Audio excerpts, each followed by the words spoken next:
Students, मैं विजय सिंह आप सभी लोगों के लिए आज फिर एक नया टॉपिक लेकर आया हूँ। स्टूडेंट्स, हम लोग ब्लड के बारे में कल की वीडियो में जान चुके हैं, ब्लड के बारे में पढ़ चुके हैं। अब ब्लड सेल्स के बारे में हम जानेंगे।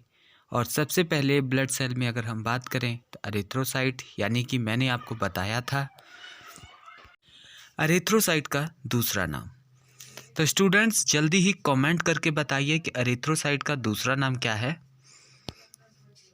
चलिए स्टूडेंट्स, आप सभी लोग इस वीडियो को आगे अपने फ्रेंड्स में, अपने दोस्तों में या अपने भाई बहन में शेयर कर दीजिए, ताकि वो भी इस तरह वीडियो देखकर और वो भी क्लास अटेंड कर सकें। चलिए स्टूडेंट्स, तो चलिए हम अब बात करते हैं ब्लड सेल्स की। तो स्टूडेंट्स, मैंने अभी पूछा था कि एरिथ्रोसाइट का दूसरा नाम। तो स्टूडेंट्स, अगर आपको ये पता है तो आप लोग कमेंट सेक्शन में कमेंट करके ज़रूर बताएं। तो मैं आपको इसका जवाब दे देता हूँ। एरिथ्रोसाइट का दूसरा नाम आरबीसी होता है। और ये आपके सामने आरबीसी का स्ट्रक्चर। तो चलिए स्टूडेंट्स, ब्लड सेल में हम सबसे पहले एरिथ्रोसाइट यानी आरबीसी के बारे में पढ़ेंगे। तो स्टूडेंट्स, अब ब्लड सेल में एरिथ्रोसाइट और रेड ब्लड सेल के बारे में हम जानने जा रहे हैं। तो चलिए पढ़ते हैं। The mature human erythrocytes is a circular biconcave non nucleated disc.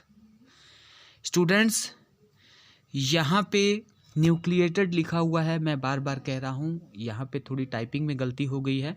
आप लोग इसे नॉन न्यूक्लिएटेड कर लीजिएगा, नॉन लगा लीजिएगा, NON। स्टूडेंट्स, इसमें बता रहा है कि ह्यूमन एरिथ्रोसाइट में ये सर्कुलर होता है, गोल होता है, बाइकॉन्केव होता है और नॉन न्यूक्लिएटेड डिस्क होता है।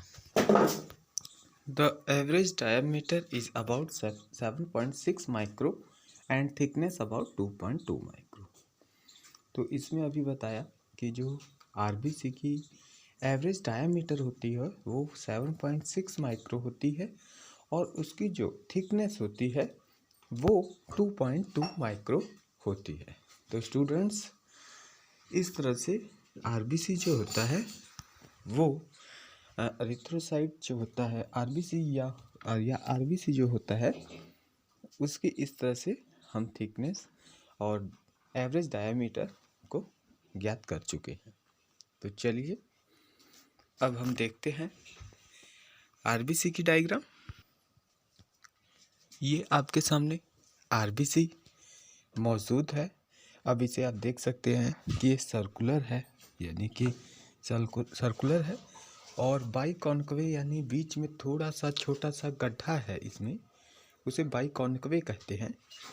और इसकी जो डायमीटर है वो average diameter 7.2 micro and thickness जो है, इसकी जो थिकनेस होती है, पतलापन होता है, वो 2.2 माइक्रो होता है।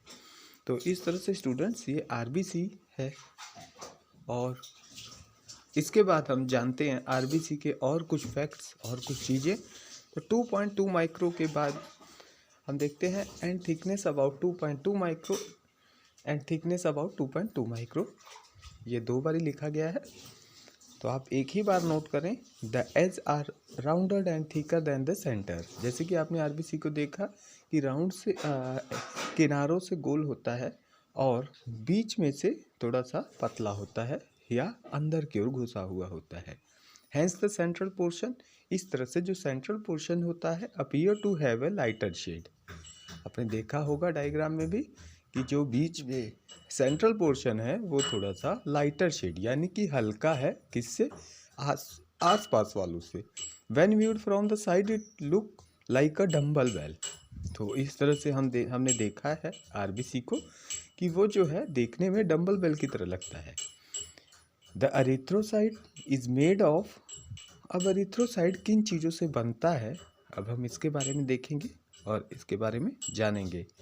तो चलिए स्टूडेंट्स, अब जानते हैं कि the erythrocyte is made of membrane material which is composed of protein अब ये जो होता है, ये मटेरियल किन मटेरियल से बनता है तो हम अभी बात करेंगे। Which is composed of protein, ये प्रोटीन से मिलकर बनता है। इसके बाद फास्फेट्स एंड कोलेस्ट्रॉल, और कोलेस्ट्रॉल से मिलकर बनता है। The inner and outer layer are made up of proteins, और इसकी जो इनर और आउटर लेयर होती है वो प्रोटीन से मिलकर बनती है।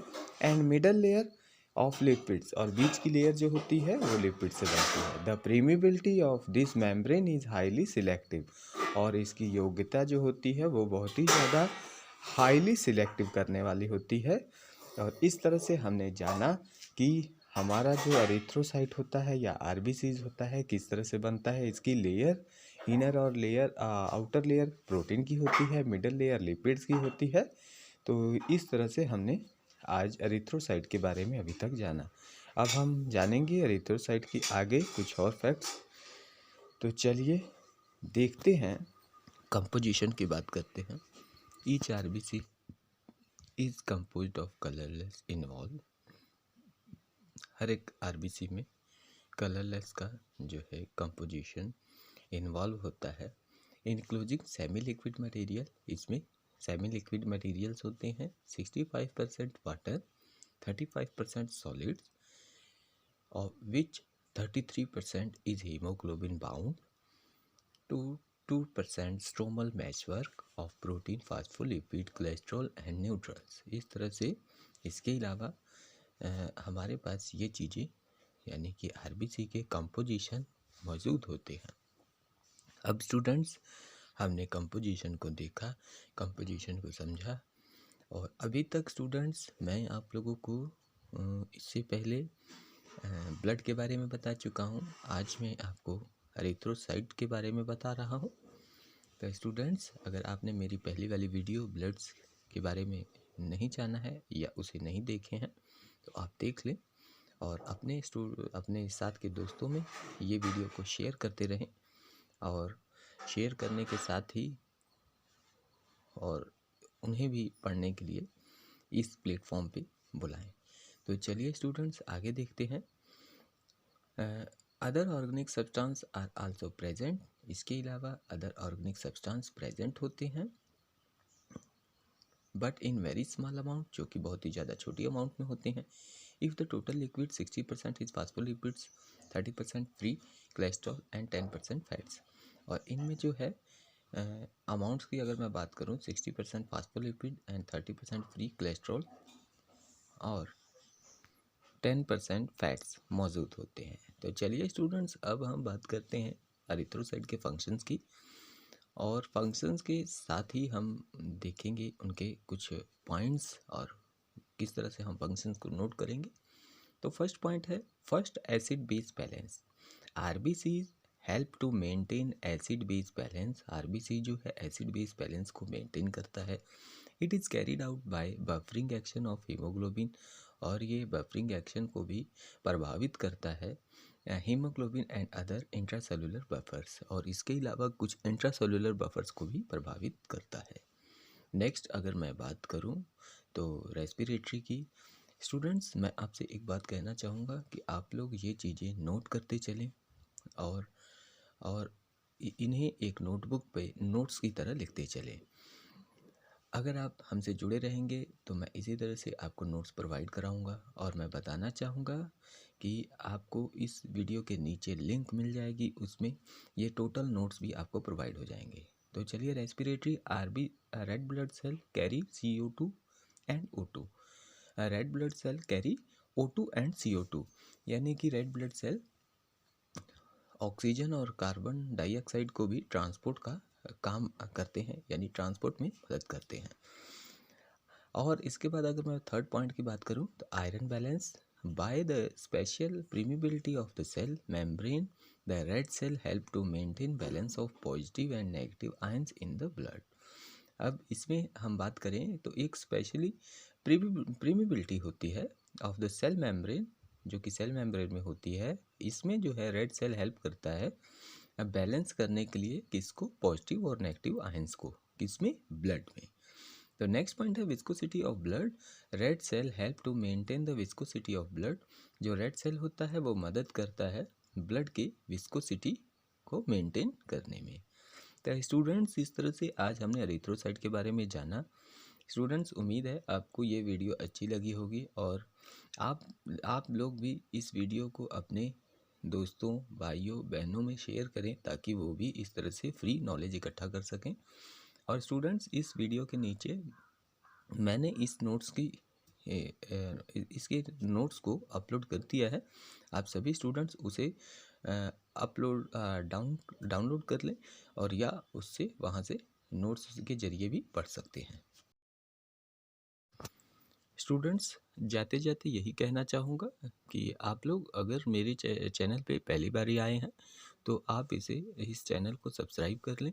अगर वीडियो अच्छी लगी हो तो लाइक करें और ज़्यादा से ज़्यादा दोस्तों, भाइयों, बहनों और रिश्तेदारों, रिलेटिव में ये वीडियो शेयर करें। Thank you. जय हिंद, जय भारत।